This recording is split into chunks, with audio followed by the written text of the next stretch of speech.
Entonces, para poderlo realizar yo simplemente voy a colegio a distancia, lace.edu.es,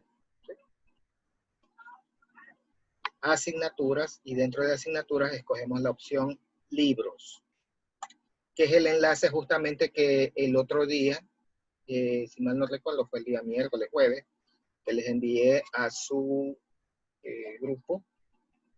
Ahora, usted es el grupo de primero BGU, ¿verdad? Entonces, el libro que nosotros vamos a bajar para nuestro estudio es el que dice Lengua 1 BGU. Aquí están los libros para los 6 cursos. Está el de octavo, el de noveno, el de décimo, primero, segundo y tercero. Ahora, si usted, por ejemplo, tiene algún familiar y necesita la versión digital, aquí puede descargarlo de la página sin ningún problema. Las ediciones que están aquí son digitales del Ministerio de Educación. Esto es conforme a lo que envían. Ahora, nos ubicamos aquí, le ponemos botón derecho, guardar enlace como. Entonces, en el momento que le ponemos guardar enlace como, nos va a pedir un lugar donde lo debemos descargar. Entonces, para descargarlo, le pone aquí guardar. Entonces, ahí está descargándose, me dice que faltan 2 minutos hasta eso. Procederemos a continuar. Mire, yo les había enviado también esta semana la parte del registro de matrícula. El registro de matrícula, usted le da clic aquí. Justamente les había enviado un video tutorial, ¿sí?, en el grupo para que vean el paso a paso. Pero por si acaso alguna duda no haya quedado entendido, vamos a explicar. Registro de matrícula, entra aquí. Aquí tiene 4 instrucciones. La primera, la más importante, dice realizar este proceso en el navegador Google Chrome. No es ni Mozilla, ni Internet Explorer, es Google Chrome. ¿Cuál es el iconito de Google Chrome? El iconito de Google Chrome es el que está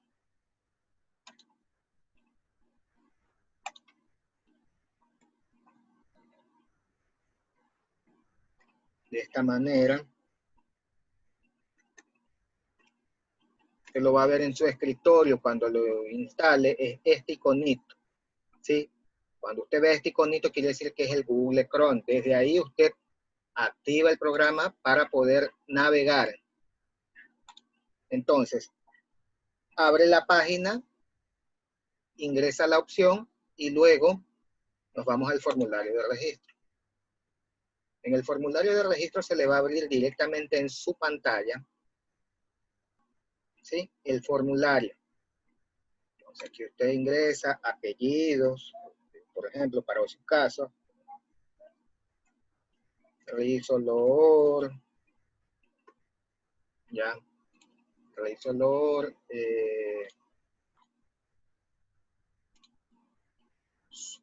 un momentito, su nombre, Lourdes, ¿verdad?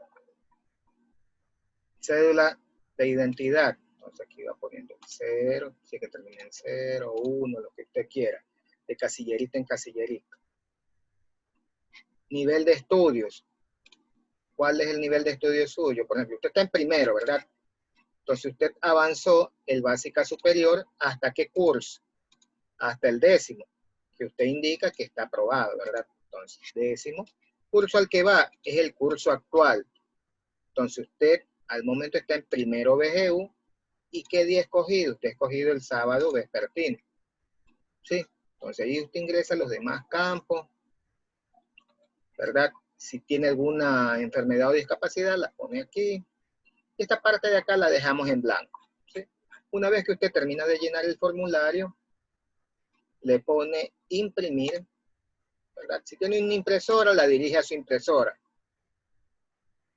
Una vez que usted imprime el documento, la ficha, la puede imprimir a doble carilla para que no le ocupe muchas páginas, sino que una sola hoja, ¿no? A doble carilla, ya tiene usted su fichita.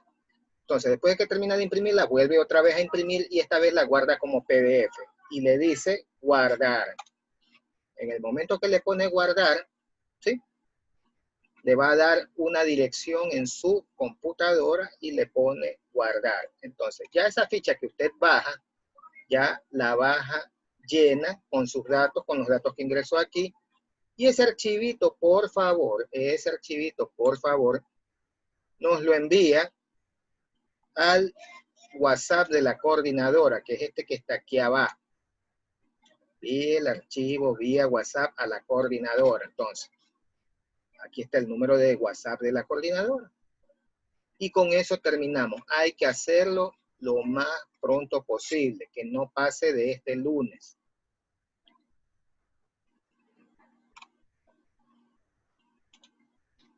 ¿Sí? ¿Alguna pregunta hasta aquí? ¿Alguna preguntita, algo que tengan que indicar?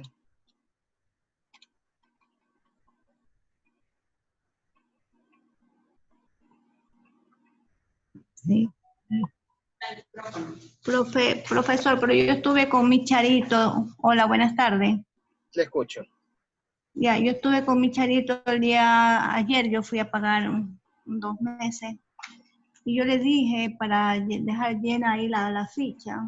Pero yo antes de que hubo esta pandemia, a mí me entregaron una hoja y yo la tengo aquí llena. Sería al día lunes yo se la dejar. Pero, a ver. No entiendo su lógica. Usted puede llenarla en este momento, enviarla por WhatsApp, ¿verdad? Y se evita el viaje, ¿verdad? Oh, ya. Es más rápido, ¿verdad? O sea, no va a estar gastando gasolina, qué tiempo, no, simplemente aquí nomás la llena, la envía al WhatsApp y ella lo recibe. Ya. Sí, es mucho más rápido que estarla Entonces, llenando, imprimiendo, mandando por ahí un chasqui que le vaya a dejar el papelito allá, ¿verdad? Entonces, es más directo por aquí, por favor. ya, ok. Ahora, vamos con el tema del libro. Ya hemos bajado el libro. Este es nuestro libro. Nuestro libro se llama Lengua 1BG1. Este librito ahorita aparece comprimido. Lo vamos a extraer dentro de una carpetita. Aquí tenemos nuestra carpetita, ¿verdad? Esta carpetita se creó y aquí está el PDF. Ahora, vamos a abrir el libro. Para mi caso lo voy a poner con Google Chrome. Entonces, en Google Chrome hemos abierto nuestro librito, que es este que está aquí. ¿Sí? Ahora, usted me dirá, no, los libros del municipio, los libros que me entregó mi Charito, tienen otra portada. Bueno, sinceramente es otra portada porque ese libro fue entregado por el municipio. Pero en sí, el contenido que está adentro es el mismo. No ha variado. ¿Sí? Vea que aquí está la edición digital. En la edición digital es como que si tuviera, o mejor dicho, es un ebook lo que tengo, es un libro electrónico. Es un libro electrónico el cual me va a servir justamente para seguirlo sin necesidad de tener el libro físico. Entonces vamos a comenzar, ¿verdad? Recordemos nuestro libro. Aquí tenemos una lectura bien bonita. Se llama El retorno de la jirafa. ¿Sí? En base a esta lectura, nosotros tenemos acá unas actividades. Nos pregunta aquí, identifica el tema del texto. Solamente viéndolo aquí, ¿de qué se trata el texto? ¿Cómo lo podemos identificar? Muchas veces identificamos el tema del texto leyendo el título,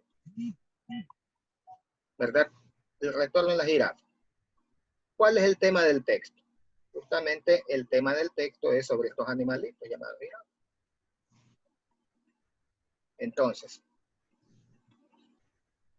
número 2, 2 ideas claves del texto. Para ver las ideas claves tenemos que leer todo el texto. ¿Ya? Entonces dice que hace 14 años las jirafas de África Occidental se hallaban al borde de la extinción, un siglo de caza furtiva, guerras y destrucción del hábitat casi lograron destruir su territorio y su población. Quedaban apenas 50 individuos. Si estamos hablando de la jirafa, ¿verdad? Entonces, pero hoy, según Julián Fenesi, de la Fundación de la Conservación de la Jirafa, más de 220 ejemplares conviven con 80.000 granjeros y aldeanos en un alrededor de 240 kilómetros de longitud, próxima a Niamey, Nigeria. ¿Cómo se explica esa increíble recuperación? Entonces aquí ya vamos viendo la primera idea. ¿Cuál es la primera idea? ¿Cuál es la primera idea? ¿Cuántos individuos quedaron aquí?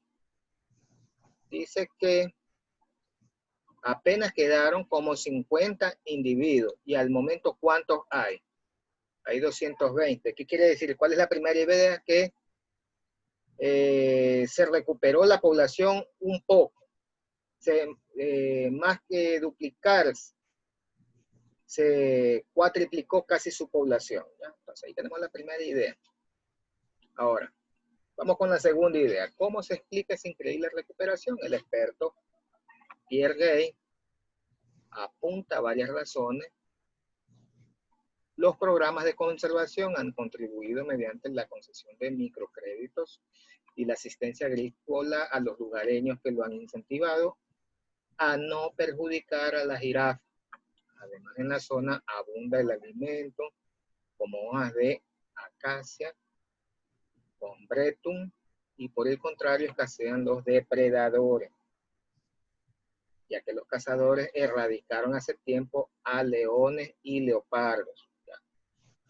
Por último, Níger prohibió la caza de jirafas en 1998 cuando comprendió que estos animales constituían un reclamo excepcional para el turismo. Son las únicas comunidades que quedan en África Occidental.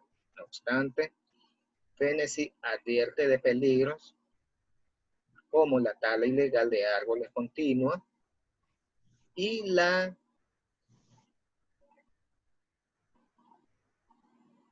extinción de la jirafa, la población de la jirafa debería superar los 400 individuos. Debido a las enfermedades, además de algunos países, se han abatido ejemplares que habían abandonado en zonas protegidas de Nigeria. El siguiente paso sería ampliar su extensión y confiar en una recuperación total. Entonces, miren, las dos ideas principales que tenemos en el texto. Primero, la recuperación de la población de la jirafa. 1 y 2, que están tomando medidas para conservar esta especie de animales. ¿Por qué? Porque esos son atracciones turísticas. Número 3 dice, responde, ¿qué tipo de texto es el que acabas de leer? ¿Qué tipo de texto? ¿Verdad? Entonces, ¿qué texto tenemos aquí? Cuando hablamos de tipo de texto, acuérdense que hay varios textos. Hay el texto literario y el texto no literario. ¿Este es un texto literario o no literario? Literario, esto. A ver, acordémonos. Es literal. Es literal. Literario. Ya. Sí. Le comento. El texto literario es la poesía, la novela, una obra de teatro, una lírica. ¿Sí? Ese es un texto literario. El texto no literario es un texto informativo, un texto educativo muchas veces, un texto de carácter científico.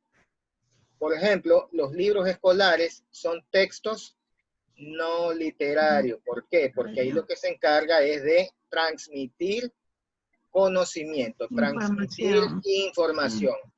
Los diarios son textos no literarios. ¿Por qué? Porque me están transmitiendo información. Entonces, esto que acabamos de leer es un texto no literario, de carácter científico. ¿Por qué? Porque si hablamos de jirafa, hablamos de especie, hablamos de conservación, me están hablando de características científicas. Explica. Ya hemos visto la primera página. Vamos con la siguiente. Entonces, en base a lo que acabamos de leer, a continuación escribe un ensayo explicativo. Bueno, el hablar de ensayo explicativo, ¿qué quiere decir? Que usted va a hacer un escrito de tipo explicativo. Al decir explicativo, quiere decir que usted va a exponer razones, ¿verdad? Entonces, cuando nosotros vamos a hacer un ensayo explicativo, vamos a hacer un texto de carácter exponencial en donde vamos a poner razones. Para eso tenemos que seguir los siguientes pasos. Primero, A, planifica. B, escribe. C, revisa. En la parte de planificar, usted va a escoger un tema y delimitarlo. ¿Ya? Por ejemplo, vamos a planificar un ensayo explicativo. Entonces, vamos a hablar de el tránsito. Pero entonces me dice, escoge un tema y delimitarlo. Hemos escogido el tránsito. Ok. Pero el tránsito, estamos hablando de qué tipo de tránsito. El tránsito en el Ecuador, el tránsito en el mundo, el tránsito en Guayaquil, ¿sí? Entonces, en el momento que yo escojo el tránsito de la ciudad de Guayaquil, en ese momento lo estoy delimitando porque me estoy refiriendo a algo exacto, algo preciso, algo puntual. Si yo hablo de la salud es un tema extenso. Pero si yo digo la salud en personas de la tercera edad, ahí ya voy delimitando las ideas.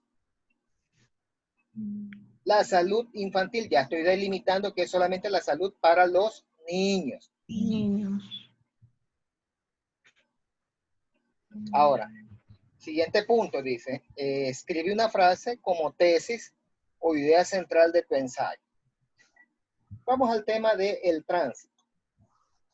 Si hablamos del tránsito en la ciudad de Guayaquil, ¿con qué frase usted puede comenzar para exponer o dar un preludio de lo que va a exponer?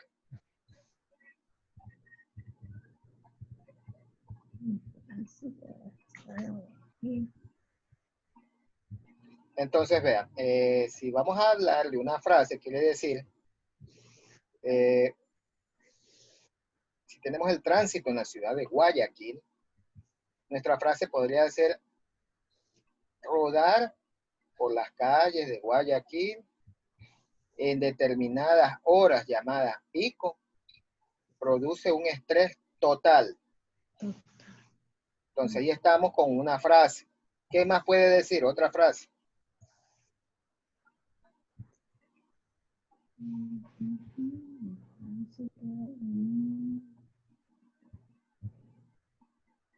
¿Qué frase más me podría indicar ahí?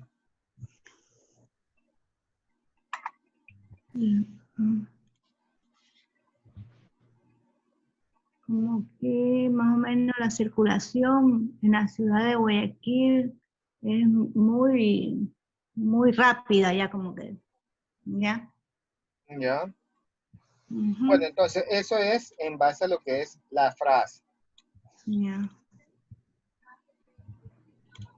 Ahora, dice, escribe dos frases, dos ideas claves que desarrollarás en el ensayo. A ver, primero, ya tenemos la idea. Vamos a hablar sobre el tránsito en la ciudad de Guayaquil. De esos dos, ¿cuáles serían nuestras ideas claves? La primera idea clave. ¿Por qué voy a hablar del tema? A ver. Para explicar qué cosa. A ver. Deme usted las ideas. Bueno, ahí vamos a explicar lo que es el tránsito solamente en una ciudad. Ya, pero a ver, pero vamos a decir, estamos escribiendo ahorita el texto. A ver, ¿qué idea me puede dar sobre el tránsito? ¿Qué usted percibe del tránsito?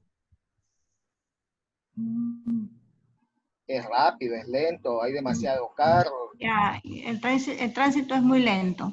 Ya. ¿Y por qué?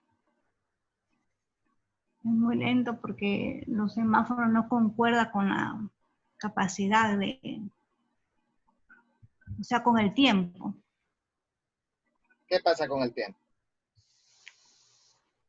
Piensa, piensa. Es corto lo que da la luz, roja, Ya. amarilla y verde. Entonces, ahí tenemos una idea. Ya. La primera idea, el congestionamiento vehicular es producido por las Semáforo. fallas en la sincronización de los semáforos. Ahí está, tenemos una idea. Otra idea, la ampliación del parque vehicular ha aumentado en estas últimas décadas. Si ponemos a comparar del año 1980 al año 2020 que estamos, son ya algunas décadas que han pasado, el número de vehículos se ha multiplicado, Aumentado. ¿verdad? Entonces, ahí tenemos dos ideas. Ya, entonces, en base a esas ideas escribimos el primer borrador, redactamos, ¿verdad? Y finalmente revisamos el ensayo. ¿Sí? Entonces ya sabemos más o menos los pasos para hacer un ensayo explicativo. Eso le va a tocar a usted cuando haga la monografía. Si usted hace la monografía,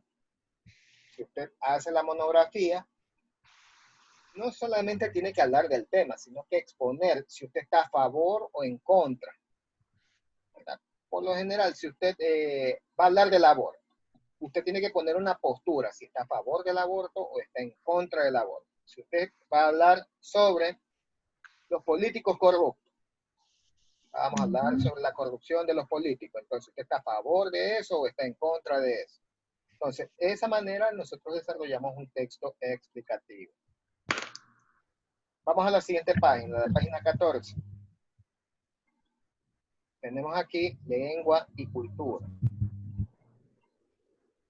Entonces, el escritor argentino Jorge Luis Borges ofreció en 1977 una serie de conferencias en el Teatro Coliseo de la ciudad de Buenos Aires. En la quinta noche, Borges habló sobre la poesía. Y dentro de esa conferencia hizo una interesante reflexión sobre el lenguaje. Lee este fragmento y contesta las preguntas que están a continuación. Entonces, vamos a leer esto. ¿Sí? Vamos a leer esto. Entonces, en las actividades me dice, ¿sabías antes de leer el texto que en alemán la palabra luna es masculino? ¿Crees que el idioma dice algo sobre la sociedad que lo habla? Número 2, ¿a ti también la palabra luna en francés te suena misteriosa? ¿Crees que las palabras tienen relación con el objeto que designan? Número 3, explica y comenta la siguiente afirmación del autor.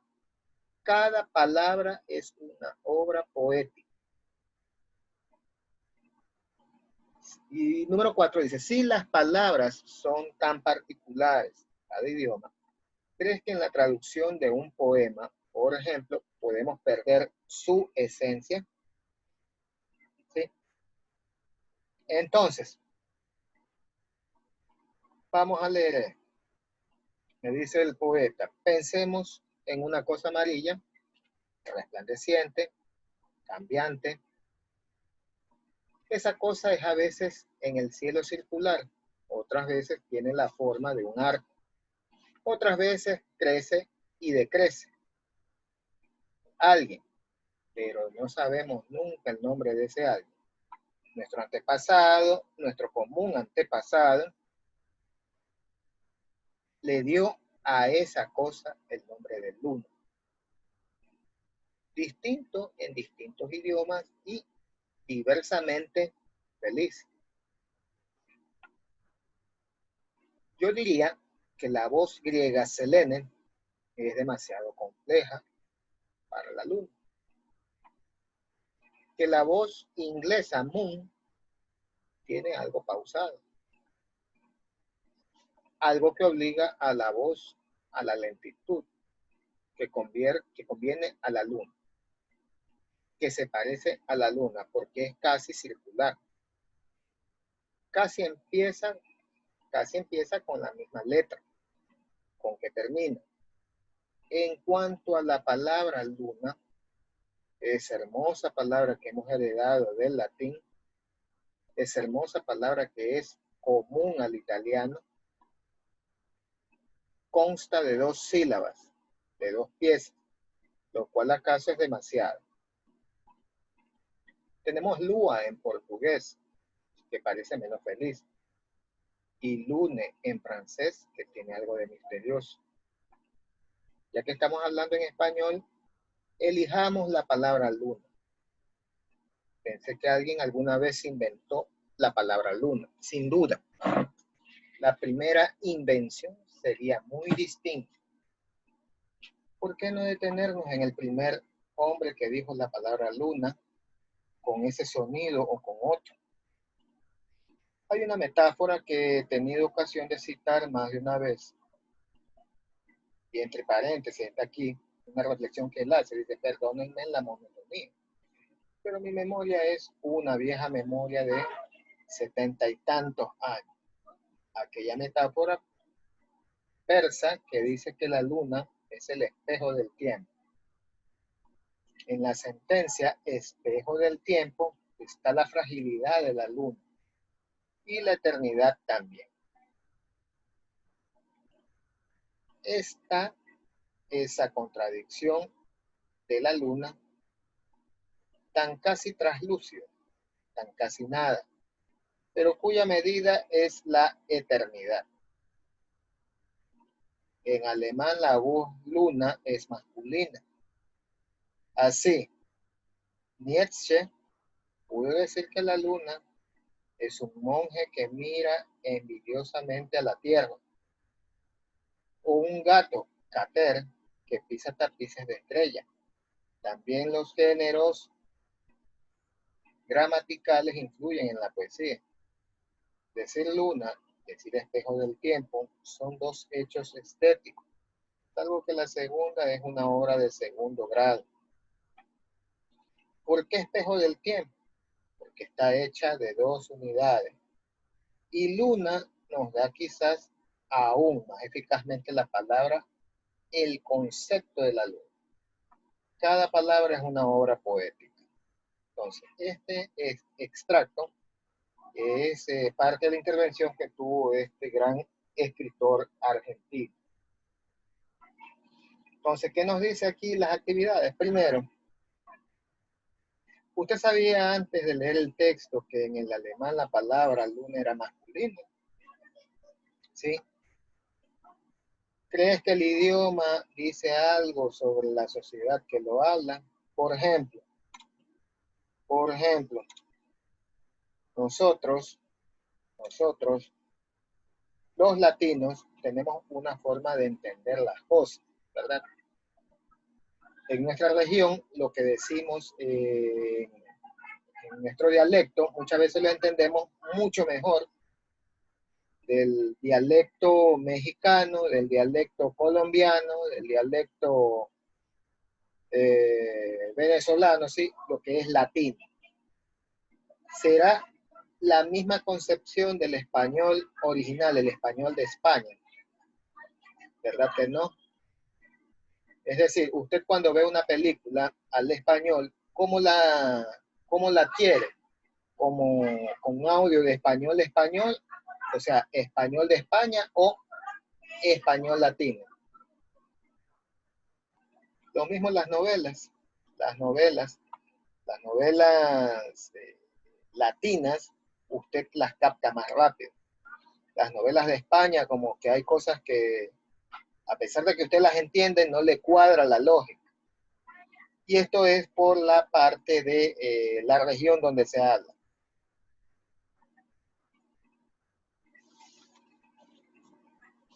Vamos con lo siguiente.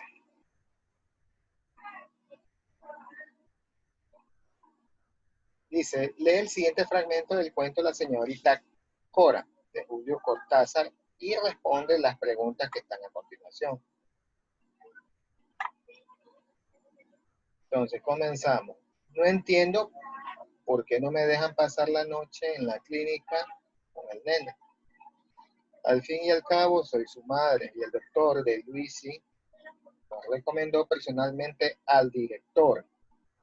¿Podrían traer un sofá cama? y yo lo acompañaría para que se vaya acostumbrando. Entró tan pálido el pobrecito como si fueran a operarlo enseguida. Yo creo que es ese olor de las clínicas. Sus padres también estaban nerviosos y no veía la hora de irse. Pero yo estaba segura de que me alejarían con el nene.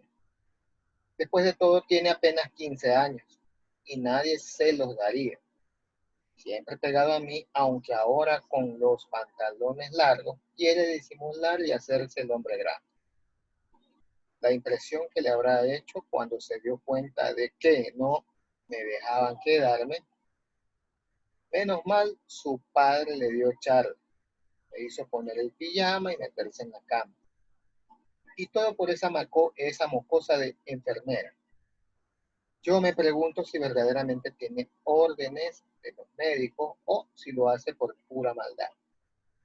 Pero bien que se lo dije. Bien que le pregunté si estaba segura de que tenía que ir. No hay más que mirarla para darse cuenta de quién es, con esos aires de vampireza y ese delantal ajustado. Una chiquilla de porquería que se cree la directora de la clínica. Pero eso sí, no se la llevó de arriba. Le dije de lo que pensaba y eso que el nene no sabía dónde meterse, su vergüenza, y su padre se hacía el desentendido. Y de paso seguro que le miraba las piernas como de costumbre. Lo único que me consuela es que el ambiente es bueno. Se nota que es una clínica para personas pudientes y el nene tiene un verdadero de lo más lindo para leer sus revistas. Y por suerte su padre se acordó de traerle caramelos de menta, que son los que más le gustan.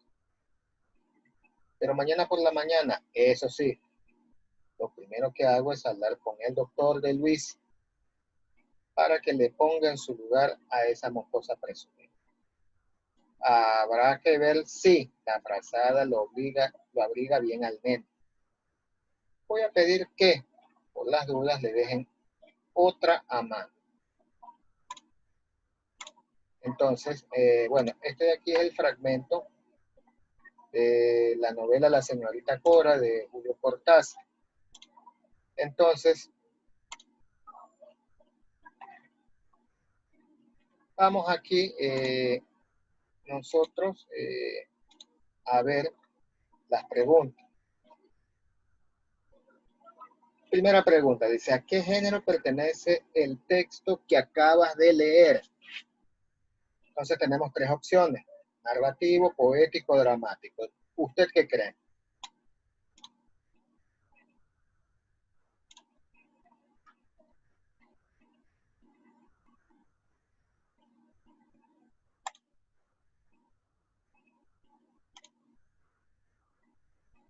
Entonces, si usted se habrá dado cuenta,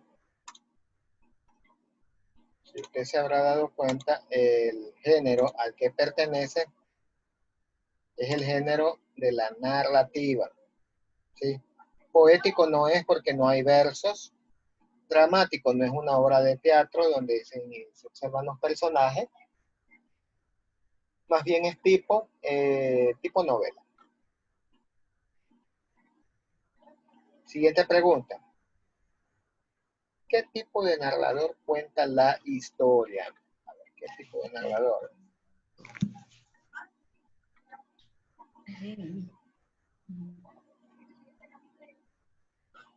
Sí, puedes hablar.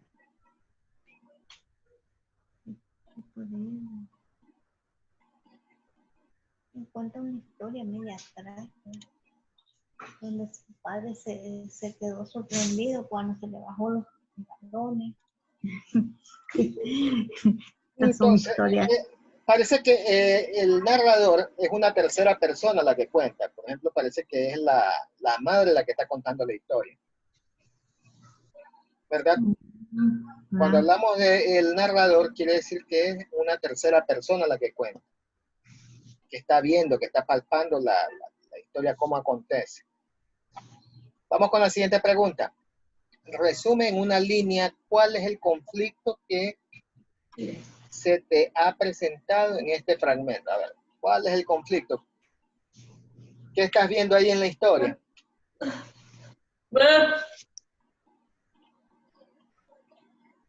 ¿Qué está usted viendo en la historia? ¿De qué se trata la historia?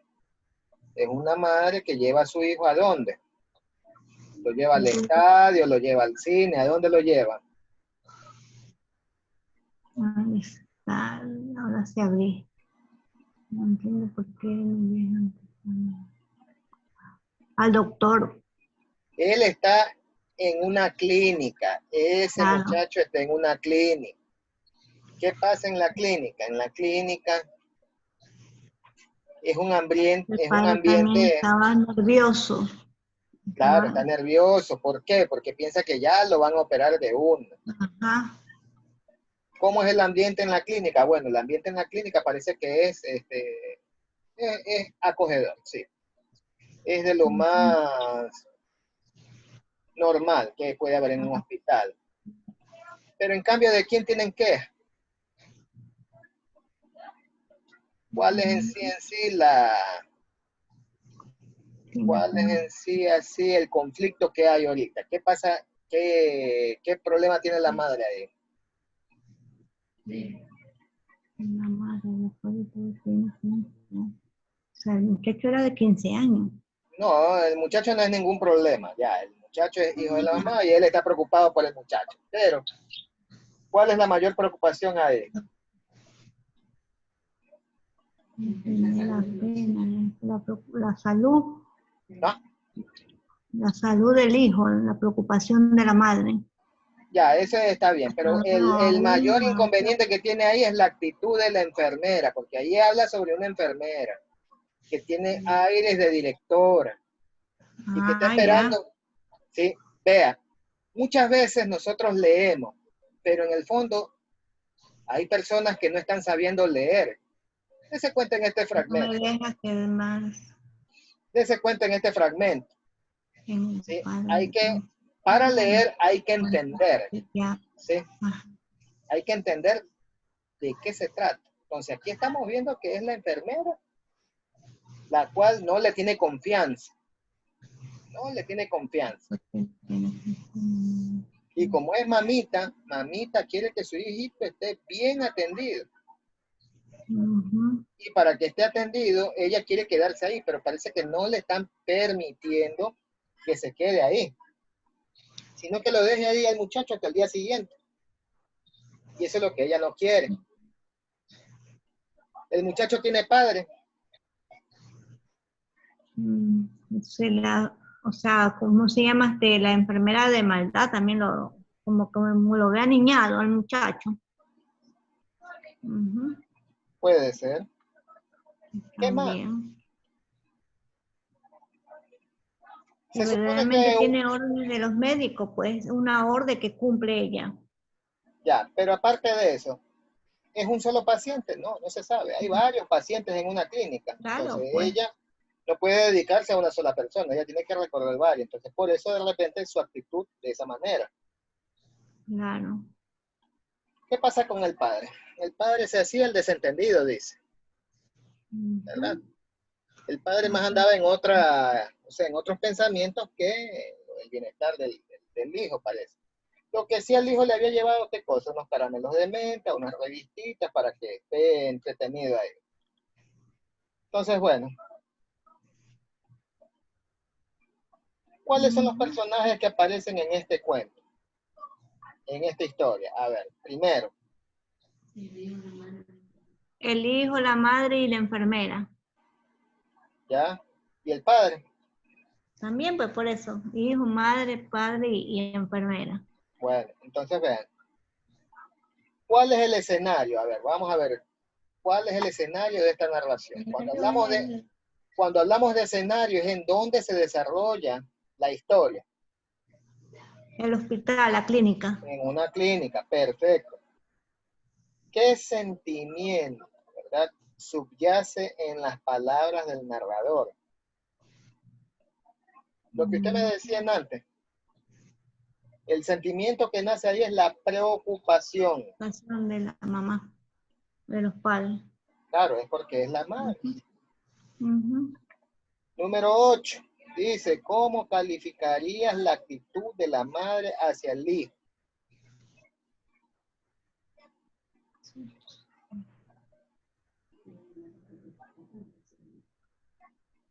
La madre está preocupada por la actitud del hijo también en ese momento que se comportó un poco medio. Hola. Perfecto. Ujú. Perfecto. Entonces ya nosotros hemos visto aquí, ¿sí?, la primera parte de lo que es lengua y literatura. Ahí viene este poema que está acá. Este poema lo vamos a dejar para la próxima semana, ¿sí? Este Okay. poema es de Pablo Neruda. Por favor, váyalo leyendo, porque vamos a desarrollar las actividades que vienen acá. Sí, también vaya leyendo todo esto, contradicciones y ambigüedades. Viene la ambigüedad, viene la homonimia, polisemia, paronimia. Todo eso vamos a ver la próxima semana. De ahí viene el ensayo argumentativo, ¿sí? La estructura de un ensayo argumentativo, ¿sí? Entonces, todo eso vamos a ver de aquí la próxima semana. Entonces, todo este mes vamos a ver lengua y literatura, y también vamos a ver filosofía. Eso lo vamos a ver un poquito más adelante. Wow. Así es. Acá tengo que bajar el libro. Sí, tengo que bajar el libro y por medio de aquí tenerlo. Entonces, bueno. Bueno, profesor. Nos estamos viendo. Pase Ya, bien. profesor. Tenga bonita Gracias. semana. Gracias. Igualmente.